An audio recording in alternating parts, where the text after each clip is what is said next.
Hey beauties! Welcome back to Palate Pixels with Devi. In today's video, I'm sharing one of my absolute favorite DIY skincare secrets, my homemade skin brightening face pack. All you need are 4 simple kitchen ingredients: besan flour, curd, lemon, and a pinch of turmeric. Take 2 spoons of besan, add a tablespoon of curd, squeeze in a few drops of lemon, and finish with a pinch of turmeric. Mix it well, and ta-da! Your brightening face pack is ready to go. Gently apply the pack all over your face and neck, and let it sit for 10 to 15 minutes. Just relax and let the magic happen. It's all natural, super gentle, and works wonders to reduce dullness, leaving your skin feeling soft, radiant, and oh so smooth.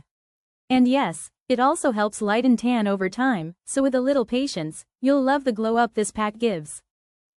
Thanks for watching, lovelies.